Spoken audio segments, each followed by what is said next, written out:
नमस्कार, मैं doctor Awadhesh Singh, consultant homeopathic physician of chronic diseases, BSCC BHU Varanasi. आज हम बात करेंगे इस पॉइंट्स को लेकर के कि किस तरीके से हमारे शरीर में क्रॉनिक डिजनरेटिव डिजीज़ बनते हैं, जिनको बनने में 10 से 5 साल तक कम से कम समय लग जाता है और इस दिशा में किसी भी व्यक्ति का ध्यान नहीं जाता है। जिस वक्त बन जाता है ये क्रॉनिक डिजनरेटिव डिजीज़, उसी समय इनके जो प्राइमरी लक्षण, साइन एंड सिम्टम्स जो अपीयर होते हैं, उन्हीं के बेस पर पैथोलॉजिकल टेस्टिंग या फाइंडिंग के रूप में हम आप इस बात को जान पाते हैं कि बीमारी किस रूप में आ चुकी है और उसका लेवल कहाँ है। क्रॉनिक डिजनरेटिव डिजीज़ को बनने में कम से कम 5 से 10 साल लगते हैं शरीर के अंदर उनको बनने में। इनके बनने के पीछे जो रीज़न्स है, किस तरीके से क्रॉनिक डिजनरेटिव डिजीज़ हमारे शरीर में पैदा होते हैं, उसकी अगर मैं बात करूं आपसे तो शुरुआत करेंगे सबसे पहले कि हमारे शरीर में जो कुछ भी अन्न के रूप में जाता है, अन्न, फल और सब्जियां, मल्टीग्रेन्स, वेजिटेबल्स एंड फ्रूट्स, जब हम अपने मुंह के अंदर भोजन के रूप में डालते हैं तो जैसा कि हमें आपको पता चल चुका है कि न्यूट्रिशनल वैल्यू वहाँ भोजन में कम है और इनऑर्गेनिक केमिकल की समावेश ज़्यादा हो चुका है। आफ्टर ऑल एक नॉर्मल भोजन भी अगर व्यक्ति शरीर में करता है तो अगर बिल्कुल विशुद्ध रूप से उसका भोजन अगर मान के चलें कि इम्यूनिटी को भी स्ट्रांग करने वाला है, डिफेंसिव मैकेनिज्म को भी मजबूत करता है, पूरे के पूरे तरीके से जैविक तरीके से बना है और वो हमारे शरीर के अनुकूल है, तो भी ऐसी स्थिति में क्या होता है हमारे शरीर के अंदर, ये हमें आपको जानना इसलिए आवश्यक है कि इस प्रोसेस को जानेंगे तब आपको समझ में आएगा कि बीच में आज के डेट में जो क्रॉनिक डिजनरेटिव डिजीज़ है इतनी तेज़ी से फैले महामारी की तरह से, उनके पीछे रीजन्स क्या है। हम भोजन करते हैं, हमारे भोजन का जो पार्ट अच्छा नहीं लगता वो जुबान के अंदर टेस्ट के रूप में अगर हमें पसंद नहीं है तो हम स्पिटिंग करके थूक के बाहर कर देते हैं। फिर वो हिस्सा स्टमक में जब जाता है तो वहाँ पे जो अच्छा नहीं रहता है, बॉडी एक्सेप्ट नहीं करती, उसको वोमिट करके भी लोग बाहर कर देते हैं। लेकिन जो उसके आगे अच्छा है और आगे बढ़ता है तो हमारे शरीर के अंदर वो आंतों में पहुंचता है, डाइजेस्टिव सिस्टम के थ्रू वो आंतों में पहुंचता है, स्मॉल इंटेस्टाइन में, और जो लिक्विफाइड हो जाता है, जो बेहतर क्वालिटी का होता है, जिसको हमारी आंतें एब्जॉर्ब करके ब्लड में डाल सकती हैं, वो हमारे शरीर में फिल्टर होने के लिए किडनी में जाता है, लेकिन बाकी स्टूल के रूप में शरीर से बाहर हो जाता है।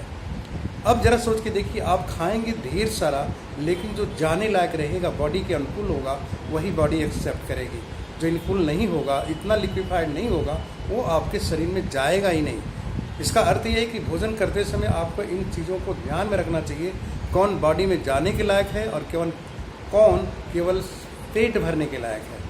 पेट भरना एक चीज़ है, लेकिन बॉडी की चीज़ों को देने के लिए उन पोषक तत्वों की भरपूर मात्रा होना जरूरी है। इसकी चर्चा बार बार की जा रही है, बार बार हमने अपने वीडियो में भी किया है। तो फ्रेंड्स, यहाँ पर आंतों में जो इंटेस्टाइन से में एब्जॉर्ब होकर के जब ब्लड चैनल्स में जाता है, वो किडनी में फिल्टर होने के लिए जाता है, और जो किडनी में फिल्टर होगा वहाँ पर जो सेल तक जाने के लायक होगा, जो माइक्रोन्यूट्रिएंट युक्त ब्लड सेल्स में होगा, ब्लड के अंदर होगा, वही चीज़ आपके सेल तक पहुँचेगा, अदरवाइज वो यूरिन से बाहर हो जाएगा। मतलब ईश्वर की बनाई हुई प्राकृतिक शरीर में कितनी सुरक्षा व्यवस्था है, सहज ही आप आकलन कर सकते हैं। अब यहाँ पे आपको एक चीज़ और समझना है कि जो आपके शरीर में जाएगा, सेल्स के अंदर जो सेलुलर न्यूट्रिशन की जो हम बात करते हैं, जो सेल तक पहुँचे वही न्यूट्रिशन आपके शरीर के काम आने वाला है। इसीलिए सेलुलर न्यूट्रिशन की बात बार बार सबके सामने रखी जाती है कि सेलुलर न्यूट्रिशन, यानी कि आपके भोजन में ऐसे न्यूट्रिशन जो सेल तक पहुँचे। अल्टीमेट गोल क्या है भोजन का? भोजन जो भी खाते हैं, जितने भी फल, सब्जी, अन्न कुछ भी खाते हैं, वो कैरियर है न्यूट्रिएंट को सेल तक पहुँचाने का। वो एक तरह से व्हीकल का काम करता है, अदरवाइज वो पूरे का पूरा आपके सेल तक जाएगा ही नहीं। सिर्फ और सिर्फ माइक्रो न्यूट्रिएंट उस फॉर्म में जाएंगे जो एब्जॉर्ब हो सकें। तो आपके सेल के अंदर जहाँ पर ये पहुँचा, सेल यानी कि आपकी जो कोशिका हिंदी में कहते हैं, वो उसके अंदर जा करके ये वर्न होता है। तो हमारे शरीर के अंदर जो सेल है, सेल में डिफरेंट टाइप्स के बहुत सारे माइक्रो ऑर्गेनिज्म हैं, ऑर्गन्स मतलब हैं, उसके बहुत सारे पार्ट्स हैं, बॉडी के सेल्स के अंदर, उसमें एक माइटोकॉन्ड्रिया होता है जिसको पावर हाउस कहा जाता है। माइटोकॉन्ड्रिया में ही हमारा भोजन जाके बर्न होता है, जिससे कि हमारे शरीर में एनर्जी मिलती है। यहाँ पर माइटोकॉन्ड्रिया में भोजन को जलाने के लिए ऑक्सीजन की ज़रूरत पड़ती है और वहाँ पे ऊर्जा पैदा होता है और सारी जीवन शक्ति इसी माइटोकॉन्ड्रिया से आती है आपके अंदर। जितना भी आपको एनर्जी का एहसास होता है इस माइटोकॉन्ड्रिया में बर्न होने के बाद जो भोजन बर्न करता है माइक्रोन्यूट्रिएंट, उसी के बदौलत में आपको एनर्जी का एहसास होता है और आपके शरीर का जितना भी स्ट्रक्चरल और फंक्शनल वर्क होता है इसी जगह होता है। इसका अर्थ है कि आपको अपने भोजन को बहुत अच्छी तरीके से समझना चाहिए कि वहाँ जाकर के हमारे शरीर में एनर्जी देने लायक इसके अंदर क्वालिटी है कि नहीं है, राइट।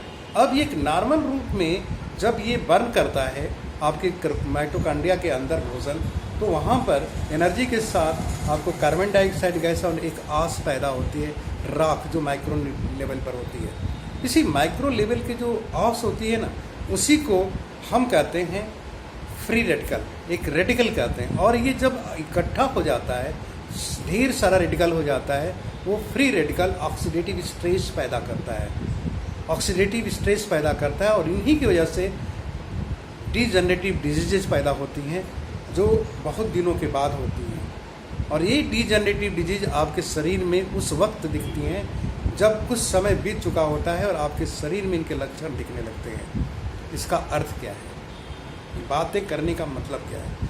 सबसे पहली चीज़ आपको जानना चाहिए कि फ्री रेडिकल जो हो रहा है उसको न्यूट्रल करने के लिए आपके भोजन में बात वही आती है कि आपके भोजन में फाइटोन्यूट्रिएंट, एंटीऑक्सीडेंट फूड्स हैं कि नहीं।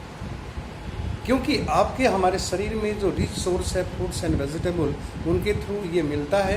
अब आपको सहज ही समझ में आ जाएगा कि ऑक्सीडेटिव स्ट्रेस, फ्री रेडिकल्स या रेडिकल का निर्माण तो हर भोजन के बर्न करने पर होगा, लेकिन जब ये बर्न होने के बाद जो रेडिकल बनते हैं उनको अगर एंटी न किया जाए, यानी उनको न्यूट्रल न किया जाए, तो ये शरीर में बढ़ते चले जाते हैं और धीरे धीरे ये रोग के रूप में बनते हैं।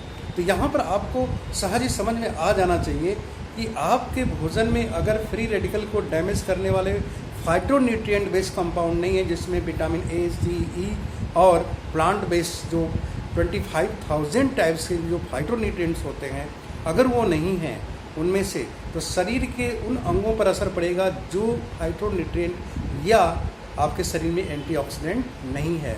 वो फ्री रेडिकल उन पार्ट्स को, जिस सेल में ये डैमेजिंग कंडीशन आ रही है, जहाँ पर न्यूट्रल नहीं हो रहे हैं, वहाँ पर वो रोग पैदा करने शुरू कर देते हैं। इसीलिए बार बार बात की जाती है कि सेलुलर न्यूट्रिशन, क्योंकि न्यूट्रिशन सेल में ही पहुँचेगा, सेल के अंदर ही पावर है कि वो न्यूट्रिशनल वैल्यू को आपको ताकत में, एनर्जी में बना सकता है, पैदा कर सकता है।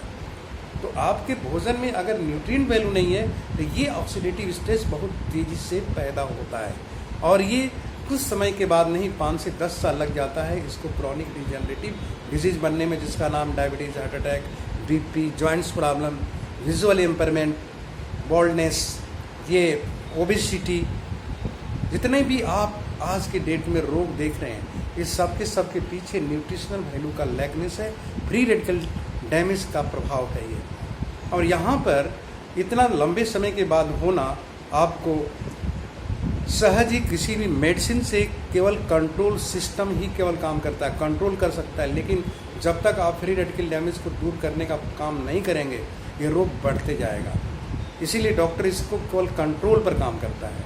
अब ज़रा सहजता से समझें इस चीज़ को, अगर हम इजी वे में देखना चाहें, समझने का प्रयास करें, तो हमें आपको एक चीज़ का एहसास होता है क्या कि अगर इन बीमारियों का आकलन करें तो कोई भी बीमारी, क्रॉनिक डिजेनरेटिव डिजीज, लाखों लाखों रुपए का खर्च लगाती है। इसको उस समय जीवित रहना हमारा उद्देश्य हो जाता है, जीवन को रक्षा करना उद्देश्य हो जाता है, जहाँ पर कि हम आप अपने जीवन की जो कमाई है, अर्निंग है, इकोनॉमी है, वो सब अपने स्वास्थ्य में लगा देते हैं। इसको अर्न करने में हमने अपना पूरा जीवन लगाया है। हर व्यक्ति इतना बिजी है, किस काम में बिजी है? मनी अर्निंग में। मनी अर्निंग में बिजी होकर के वो हर चीज़ पर ध्यान तो दे पाता है, लेकिन स्वास्थ्य पर नहीं दे पाता है। जिस शरीर से हम काम लेते हैं उसके लिए हमारे पास समय नहीं होता है। ये शरीर नहीं तो जीवन नहीं। और अगर शरीर है रोगी है तो जीवन भी नहीं जाएगा, लेकिन आपको दर्द भरा जीवन होगा। पहले के लोग लंबा जीते थे, तुरंत मरते थे, लेकिन आज के लोग लंबा मरते हैं, मरते रहते हैं और जीते बहुत कम हैं। इसके बेस में अगर आप जाएं तो आपको स्पष्ट ही दिखेगा शरीर का स्वास्थ्य। इकोनॉमी की दुनिया से, ह्यूमन करेंसी से, ह्यूमन मेड चीज़ें आप खरीद करके अपने जीवन को बहुत सुंदर बना सकते हैं, ऐसा सत्य नहीं है। आपको जीवन से संबंधित साधनों का निर्माण कर सकते हैं, लेकिन जीवन को बनाने का मात्र और मात्र एक ही चीज़ है, वो है आपके शरीर के अंदर जो न्यूट्रिएंट वैल्यू बॉडी में जा रही है, वही आपके लिए काम करेगी। अब यहाँ पर एक चीज़ और करिए, एक नॉर्मल व्यक्ति के साथ ये चीज़ बात है, जो नॉर्मल रूटीन में ऑर्गेनिक बेस भोजन कर रहा है, लेकिन उसका भोजन इम्बैलेंस है, क्योंकि फ्रूट्स की उतनी मात्रा नहीं लिया, वेजिटेबल्स की नहीं लिया।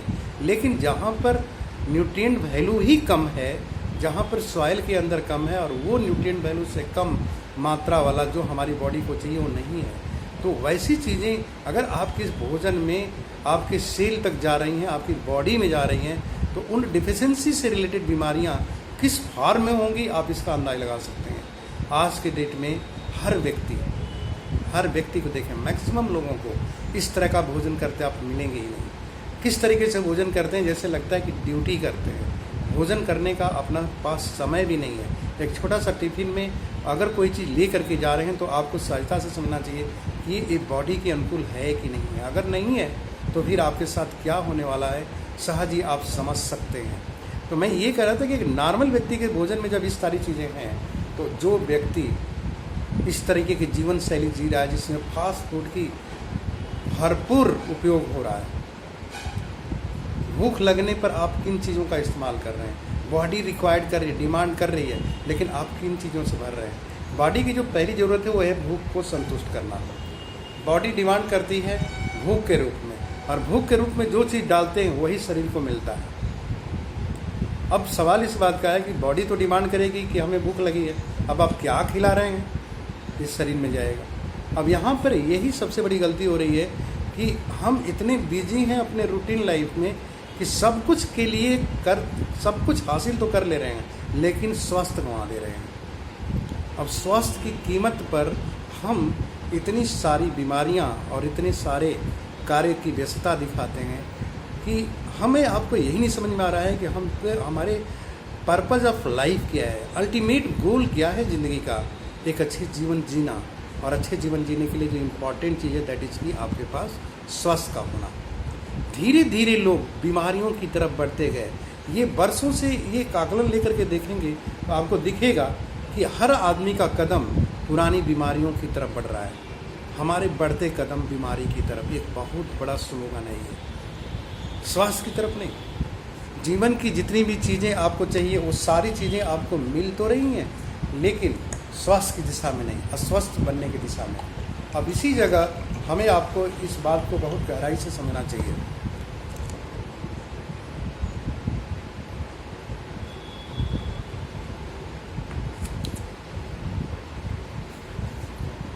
स्वस्थ बनने की दिशा में जो आज का व्यक्ति भी इतना व्यस्त है कि अपने लिए समय नहीं निकाल रहा है, इसी बात को मैं बार बार कहता हूँ कि अपने स्वास्थ्य की कीमत और अपनी बीमारी की कीमत को देखिए।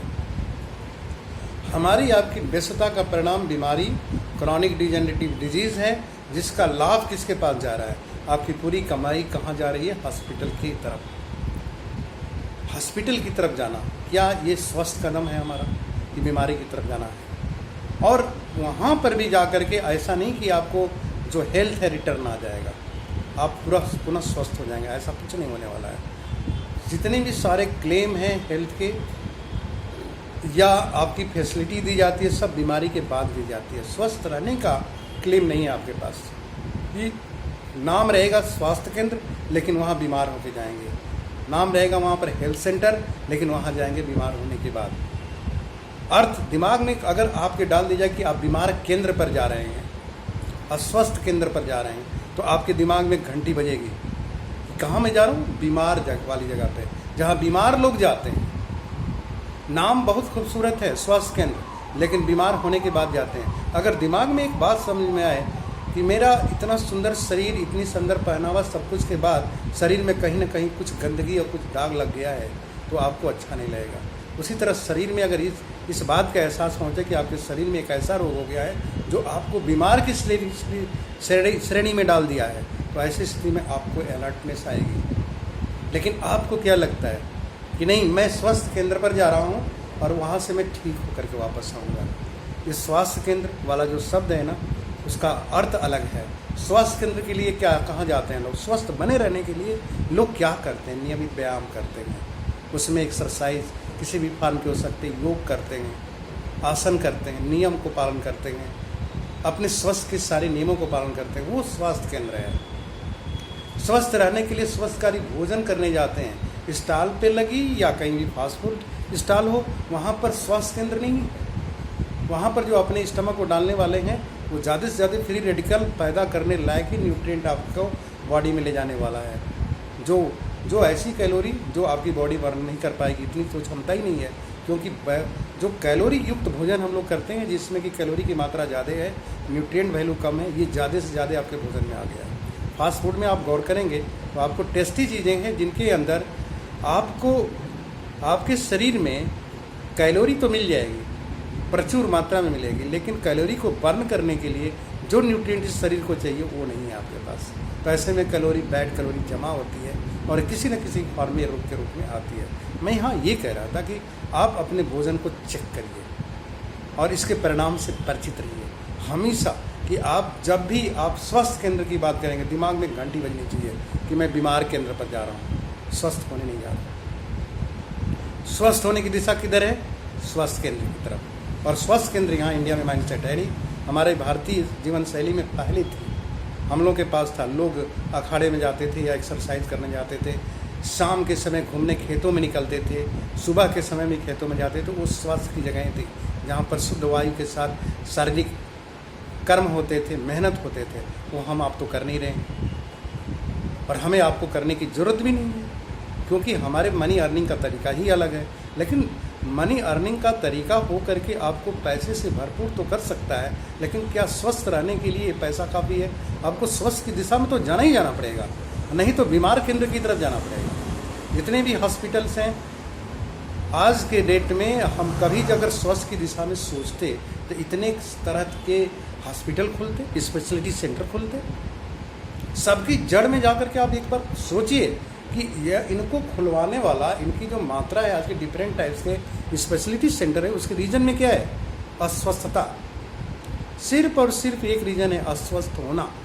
और अस्वस्थता को कंटिन्यू करना, उसको संतुलित न करके, क्या कहते हैं, उसको कंट्रोल करके, बांध करके आगे बढ़ना और बीमारियों का स्वरूप बदलते जाना। फिर उन बीमारियों के सबसे एक भी डायबिटीज़ हो गया तो डायबिटीज़ के न जाने कितने बैड इफेक्ट आपकी बॉडी पर पड़ने वाले हैं, क्योंकि उसका ऊर्जा से संबंध है। उसी तरीके से अगर बैड कोलेस्ट्रॉल बढ़ जाए, बॉडी के अंदर लीवर का फंक्शन डिस्टर्ब हो जाए, तो उससे संबंधित बहुत सारी कॉम्प्लिकेशन आपकी बॉडी में होने वाली है, क्योंकि ये पूरा शरीर इक्विलिब्रियम में काम करता है, एक साथ काम करता है। हर शरीर में कोई आपसी मतभेद नहीं है। बाह्य संसार में जिस तरीके से लोगों का एक दूसरे से मतभेद है, वैसा मतभेद शरीर के अंदर नहीं है। भोजन करने की डाइजेस्टिव सिस्टम के बाद ब्लड सर्कुलेशन के सिस्टम से जहाँ एनर्जी पैदा होती है, वहाँ से कार्बन डाइऑक्साइड को बाहर निकालना और ऑक्सीजन को सेल तक पहुँचाना रेस्पिरेटरी सिस्टम का काम है। पूरे शरीर में ब्लड सर्कुलेशन आने से एक एक अंग में आपका ब्लड पहुँचे, जहाँ पर कि जाकर के ब्लड के थ्रू आपका हीमोग्लोबिन जाए ऑक्सीजन लेकर के, और आपका जो भोजन है ऑक्सीजनेट हो। ये पूरा का पूरा एक सिस्टम काम करता है हमारी बॉडी के अंदर। यहाँ आपसी कोई भी किसी तरह का एक दूसरे से विरोध नहीं है, ये पूरा शरीर काम करता है। लेकिन शरीर के किसी भी हिस्से में कोई भी एक बीमारी एंट्री करेगी तो पूरा इक्विलिब्रियम, मतलब जो संतुलन है, वो बिगड़ जाता है। और संतुलन बिगड़ने में समय लगता है और पता चलने में और समय लगता है, और जब तक पता चले तब तक आप शिकार हो चुके होते हैं। हार्ट अटैक के जितने भी प्रॉब्लम आज के डेट में हैं, उनके पीछे क्या लगता है? सबके ऊपर मानसिक दबाव आ गया है। शरीर का ये जो स्वास्थ्य सिस्टम है, स्वास्थ्य का जो हमारा तरीका है काम करने का, वो डिस्टर्ब हो रहा है। क्यों? क्योंकि शरीर को चलाने वाला जो पहली चीज़ है, आपके शरीर में जाने वाला भोजन ही तो है। बाकी तो व्यायाम, नींद या आपकी अच्छी सोच, इसके बाद ही शरीर के निर्माण में, शरीर को बनाए रखने में अलग अलग तरीके से सबका रोल है। और सभी का अहम किरदार है। लेकिन सबसे जो इम्पोर्टेंट चीज़ है वो क्या है? आपका भोजन। भोजन के ऊपर बहुत सारे लेख लिखे जाते हैं, जगह जगह आपको मिलेगा कि नियमित खाना खाना चाहिए, समय से खाना चाहिए, ये नहीं खाना चाहिए, वो नहीं खाना चाहिए, सब कुछ है। ये सब कुछ लिखने के बावजूद जानकारी तो सबके पास बढ़ गई, लेकिन जानकारी को अपने जीवन में उतारे नहीं तो फिर किधर से मिलेगा? हम हर जो भी हमारी चर्चा का विषय है सिर्फ एक चीज़ की तरफ जाता है, वो ये है कि आप स्वास्थ्य के बारे में विचार करें, आप अपने आप को स्वस्थ रखने के बारे में विचार करिए। अगर आपका स्वस्थ विचार है, स्वास्थ्य के बारे में सोचते हैं, तो आपके सुबह के कदम कभी भी ऐसी जगह पर नहीं जाएंगे जहाँ पर अस्वस्थता आती है। आपको निस्संदेह सुबह उठने के बाद आपको स्वास्थ्य के बारे में विचार आएगा। स्वस्थ भोजन की थाली सामने आएगी, उसमें स्वास्थ्य का विचार आएगा कि ये खाना मैं खा रहा हूँ। कुल मिलाकर के जो पूरी वार्तालाप का जो उद्देश्य है यही है कि हमें आपको स्वास्थ्य की तरफ बार बार ध्यान जाना चाहिए, बीमारी की तरफ नहीं। हम जहाँ जैसे चीज़ों से घिरे रहते हैं ना, वैसे ही हमारा आपका मानसिक सोच बनती है। हम लोग जब भी घर में से बाहर निकलते हैं, मैक्सिमम क्या दिखता है? हॉस्पिटल। आप जहाँ देखो वहाँ आपके दांत के डॉक्टर दिख रहे हैं, दांतों के हॉस्पिटल खुलते जा रहे हैं, पेस्ट हर घर में किया जाता है। बच्चा पैदा हुआ, दांत निकला, उस समय से पेस्ट करने से लेके किस उम्र के लोग पेस्ट नहीं करते? दांतों की सफाई कौन नहीं करता? लेकिन इतने दांतों की बीमारियां क्यों हो गई? कहीं ना कहीं आपके शरीर के अनुकूल उन पेस्ट का न होना, आपके दांतों के या ओरल हाइजीन का अनुकूल न होना ही तो कारण है। ये चीज़ आपको समझना पड़ेगा। उसी तरीके से एक प्रश्न आपके मन में उठना चाहिए, इतने हॉस्पिटल क्यों? कभी कहीं क्लिनिक खोलनी पड़ती थी, ये सुविधा बनी हमारे आपके जीवन को स्वस्थ बनाने रखने की सुविधा बनी कि बीमार पड़ के उसके यहाँ जाने की सुविधा बन गई। स्वास्थ्य केंद्र का होना बहुत अच्छा है, स्पेशलिटी सेंटर का होना बहुत ज़रूरी है, लेकिन उसमें भीड़ का लगना इस बात को दिखाता है कि स्वास्थ्य के विपरीत जाने की वजह से सारा कुछ हो रहा है। तो आप अगर स्वास्थ्य की दिशा में जाने के लिए तैयार हैं तो इतना आसान काम क्यों नहीं करेंगे? हम आसान काम है कि नहीं? एक बीमार व्यक्ति उसको पालन कर रहा है, लेकिन स्वस्थ रहने वाला व्यक्ति क्यों नहीं करता है? क्योंकि स्वास्थ्य की कीमत का अंदाज नहीं है हमें आपको, और इसकी कीमत बहुत ही ज़्यादा है। जब अस्वस्थ होते हैं तभी इसकी कीमत का पता चलता है, और अस्वस्थ होने के बाद जो कीमत देनी पड़ रही है हम आप उसको ले भी नहीं पा रहे हैं। अब इतनी हर बीमारी की कितनी कीमत है, हर बीमारी के पीछे एजेंट लगे हैं आपको हेल्थ इंश्योरेंस देने का। बताइए ज़रा सोच के देखिए, आप स्वास्थ्य का इंश्योरेंस क्यों नहीं करते? स्वस्थ आपको हेल्थ को इंश्योर करने वाले रास्ते पर क्यों नहीं चलते? अगर हम आप हेल्थ इंश्योर करने के रास्ते पर चलें तो क्या वो किसी हेल्थ इंश्योरेंस के एजेंट के पास है? क्या वो मेडिकल साइंस के पास है आपका स्वास्थ्य रहना? क्या आपको लगता है कि आपकी मैन मेड जितनी भी चीज़ें स्वास्थ्य के नाम पर हैं, क्या आपको स्वस्थ रख पाएंगी? स्वास्थ्य को कोई रख सकता है तो सिर्फ और सिर्फ प्राकृतिक व्यवस्था रख सकती है। शुद्ध वायु, शुद्ध पानी, शुद्ध भोजन। अगर हम ये कहते हैं कि ये मिलेगा कहाँ, आज तो पॉल्यूशन बढ़ गया, तो कारण कौन है? जीवन को केंद्र में रख करके अगर हम बढ़ें तो हमारे आपके पास स्वास्थ्य रहेगा, लेकिन अगर पैसे को केंद्र में रख के चलेंगे तो जीवन किनारे हो जाएगा। जीवन का उद्देश्य ही मनी मेड हो गया तो फिर आपको जीवन कहाँ से मिलेगा? हमें आपको हमेशा हर वक्त एक चीज़ पर विचार करना चाहिए कि हम आज के दिन अपने स्वास्थ्य के लिए क्या किए। Check yourself. जिस तरीके से आप अपने दैनिक दिनचर्या में अपने खर्च को, अपने पैसे को कैलकुलेट करते हैं, अपने खरीदारी से लेकर के, मतलब कि जो भी पैसे से रिलेटेड चीज़ों का आपके पास हिसाब किताब होता है, उसी तरीके से आपके जीवन में एक हिसाब इस चीज़ का भी होना चाहिए, एक चेकलिस्ट होनी चाहिए कि स्वस्थ बने रहने के लिए आप क्या कर रहे हैं। स्वस्थ की दिशा में बढ़ने के लिए आप दैनिक एक क्रिया आप अपनी एक समय सारणी बनाइए, उसमें अपने भोजन को चेक करिए, पानी को चेक करिए, वातावरण को चेक करिए, उन सारी चीज़ों के साथ अपने व्यायाम को चेक करिए, अपनी नींद को चेक करिए। आप इन सारी चीज़ों को लेकर के जब चलेंगे, सभी तरह की चीज़ों को, तब आपको पता चलेगा कि आप स्वास्थ्य पर समय दे रहे हैं। नेचर में तो बहुत सारी ऐसी चीज़ें हैं जो स्वतः मिल जाती हैं। नेचर किसी को भी मृत्यु तक पहुंचाने का काम नहीं करता। नेचर आपको पालने का काम करता है। मृत्यु तक पहुंचने का काम तो हम स्वतः ही नेचर से दूर होकर के कर देते हैं। सुबह उठने से लेकर के शाम तक की अगर सूर्य की रोशनी में जितने भी चीज़ें हम देखते हैं वो जीवनदायिनी है। ऊर्जा का स्रोत हमारा सूर्य है। हम अगर कितने बजे उठते हैं जिसका फलस्वरूप हमें सूर्य की किरणें हमारे शरीर में पहुँचे या हमारे लिए अनुकूल बने, इसका ज्ञान तो हमें आपको होना चाहिए। और क्या इसकी क्या कोई पढ़ाई होती है मेडिकल साइंस में? मेडिकल साइंस का वर्ड ही है, मेडिकल का मतलब बीमारी से संबंधित दवाइयाँ। मेडिसिन का नाम ही बीमारी के बाद आता है। स्वस्थ रहने के लिए कभी भी मेडिकल शब्द तो है ही नहीं है। इस भ्रांति को हमें आपको निकालना चाहिए कि मेरा डॉक्टर मुझे बताएगा कि मुझे क्या खाना चाहिए क्या नहीं खाना चाहिए और मैं उनकी राय पर चलूँगा। ये एक बहुत बड़ी गलतफहमी है, हर व्यक्ति के अंदर आ गई है कि डॉक्टर जो बताएंगे करेंगे। डॉक्टर आपको स्वस्थ रहने की चीज़ें नहीं बताएंगे, उनके पास फुर्सत नहीं है। आपको एक चीज़ पर फोकस रहना चाहिए, स्वस्थ रहने की जानकारी जितना अपने पेरेंट को है, जितना ज़्यादा पेरेंट टू पेरेंट को है, आपके लाइन आपकी जो पारिवारिक जो जीवन है, आपके समाज में जो बड़े बुजुर्ग हैं जो स्वस्थ रहते हैं। आज भी लोग बोलते हैं कि दादाजी के दांत तो आज भी हैं, आंखों की रोशनी में चश्मा आज भी नहीं लगा। वो कौन चीज़ करते थे? क्या दवाई खाते थे? दवाई खा करके आज के डेट में उनके दांत सुरक्षित हैं, हड्डियाँ कड़कड़ नहीं बोलती। मतलब 70 साल के दादाजी 80 साल के दादाजी हो गए, लेकिन आज भी उनकी उम्र में बहुत सारी चीज़ों का समावेश रोगों का नहीं हुआ है। बहुत लोग एक गलतफहमी के शिकार हो जाते हैं, कहते हैं कि वो लोग भी तो यही चीज़ खाते हैं, वो बन चुके हैं, बिगड़ने में वक्त लगेगा। आप बने भी नहीं हैं, बिगाड़ने का काम शुरू कर चुके हैं। जो चीज़ बन गई है उसको बिगड़ने में थोड़ा समय लगता है, लेकिन बनते समय ही अगर मकान बना रहे हैं और उसके अंदर 20 और 1 का रेशियो बना देंगे, 20 पार्ट आप बालू मिलाएंगे 1 पार्ट सीमेंट, तो वो कितना दिन चलेगा? बनी हुई चीज़ में चिप्पी टूट सकती है, थोड़ी सी प्लास्टर का अंश टूट सकता है, लेकिन बनते समय ही अगर हो गया तो यानी कि क्वालिटी बाई वेरी बिगनिंग। स्वास्थ्य का संबंध तो सीधे शुरू से ही है। आपके पूरे शारीरिक विकास का संबंध बचपन से लेकर के 18, 19, 20 साल तक मैक्सिमम आपके शरीर का डेवलपमेंट होता है। हर चीज़ सही दिशा में बनती है, इसके बाद उसके अंदर मैच्योरिटी आती है।